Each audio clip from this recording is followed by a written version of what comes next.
And now for the EFD group, Mr. Farage. Another one bites the dust.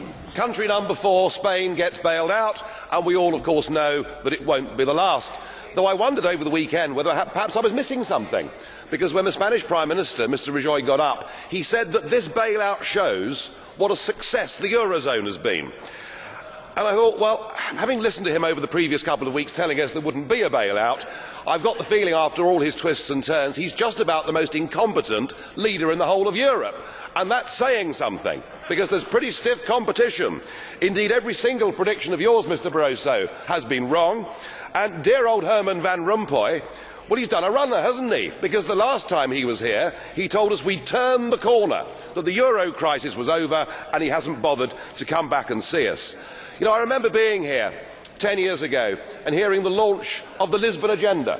We were told that with the euro by 2010 we would have full employment, and indeed that Europe would be the competitive and dynamic powerhouse of the world. By any objective criteria, the euro has failed, and in fact there is a looming impending disaster. You know, this deal makes things worse, not better. 100 billion is put up for the Spanish banking system, and 20% of that money has to come from Italy. And under the deal, the Italians have to lend to the Spanish banks at 3%, but to get that money, they have to borrow on the markets at 7%. It's genius, isn't it?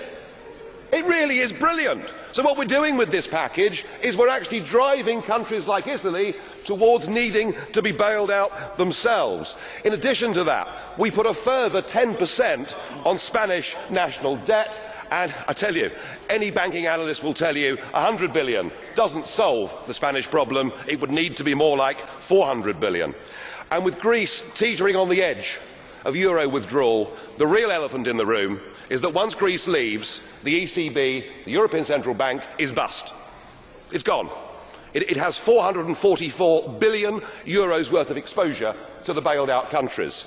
And to rectify that, you'll need to have a cash call from Ireland, Spain, Portugal, Greece and Italy. You couldn't make it up, could you?